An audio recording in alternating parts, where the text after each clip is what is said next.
Biggest winners and losers from the first week of NFL free agency. Next on Fantasy Football Today in 5.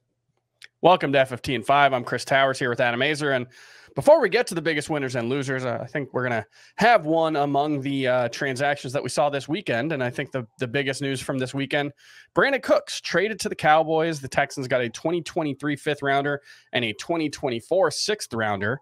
Gave up very little. Brandin Cooks did a little contract juggling to make it work, but he's with the Cowboys now. He's got Dak Prescott, a big upgrade at quarterback, but he's going to be the number 2 target there. What do you think of this trade? Yeah, I think Brandin Cooks is a free agency winner because this has a chance to revive his career a little bit. The last 2 years have been disappointing. 2021 was okay, but it was nothing really special. He was not a top 20 wide receiver on a per game basis. And then last year, he was basically wide receiver 40 on a per game basis. I think he had under 60 yards in 10 of 13 games, something like that. So I think, if he were still on Houston, I'd have very little faith in him. The question is Brandin Cooks still a good player who is just, dealing with bad circumstances for a couple years? Or is this Allen Robinson going from the Bears to the Rams? Oh, it's going to be so much better for him. But actually, he was just kind of washed up. I don't know, but I do think Brandin Cooks is worth a mid-round pick, maybe round 6 or 7. I'm not going to go crazy for him, but I think he could get back to being something like wide receiver 20 if everything goes right. Any impact on CeeDee Lamb's value in your eyes? I don't think so, especially if they don't fill tight end at all. I just think Michael Gallup will be very much a number 3-4 receiver for the Cowboys. I think Lamb will be fine. The only thing that would bother me is if they get really run heavy, but I don't see that happening. What about you? I thought about that, but I think Lamb's fine.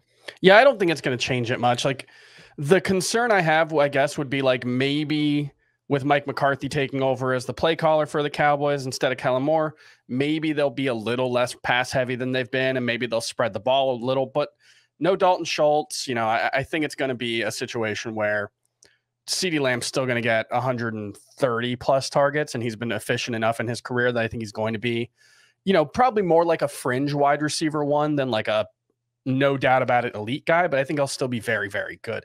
We actually did just get some breaking news. It's amazing to get breaking news during the course of a 5-minute podcast, but the timing was fortuitous here. We got Adam Thielen going to the Panthers on a 3-year deal. Obviously, they needed someone to step up and replace DJ Moore, but he's going to be playing with the number 1 overall pick at QB, presumably. Any interest in Adam Thielen at this point in his career? Yeah, I guess so. I'd put him behind Brandin Cooks. Yeah. I'm pretty much avoiding the Panthers. I do like Miles Sanders. I think he'll get a lot of work, but this is probably going to be a pretty bad offense. But yeah, Thielen, if I said 7-8 or something like that for Brandin Cooks, I think Thielen's like round 8, not round 9.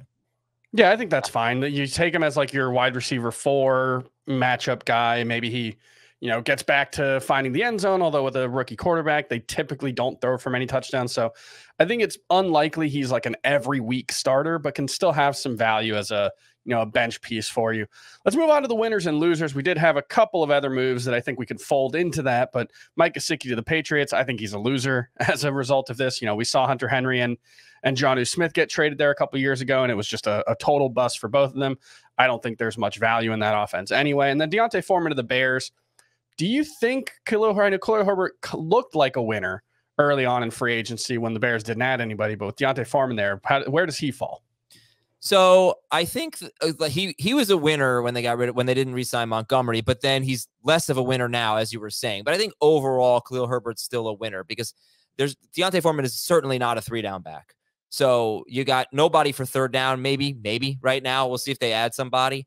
I still think Herbert's got a good chance to win that job and keep Foreman in a complimentary role. So he's not as big of a winner as he could have been.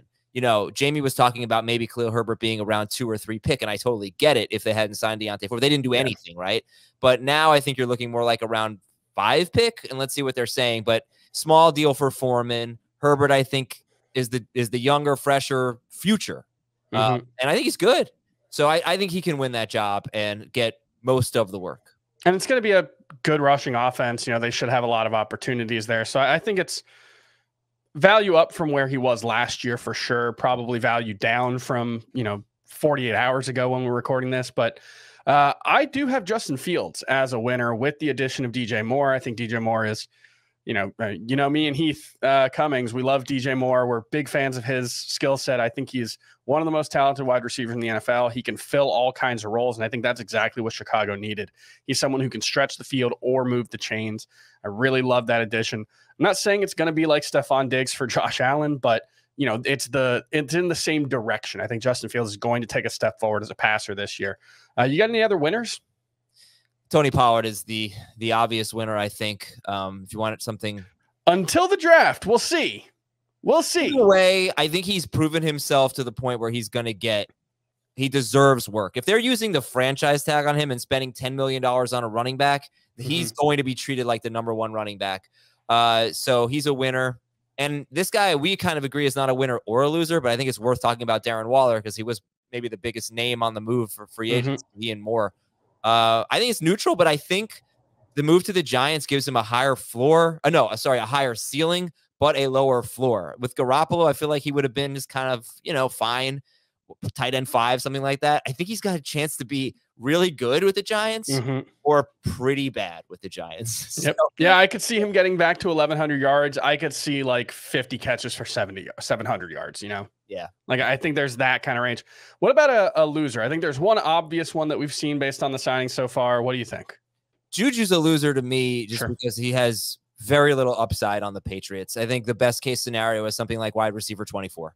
So he'll be he's fine, but he's a loser to me. He needed to go to a place where he had a real opportunity for huge targets, and he did not do that. Yeah, he'll be the #1 guy there, but the volume's going to be low enough that, I agree with you. We've seen Jacoby Myers be fine for fantasy, but not someone you'd get excited about. I think that's the same exact thing for Juju Smith-Schuster. And I think the biggest loser is probably DeAndre Swift so far with the Lions making a big sign.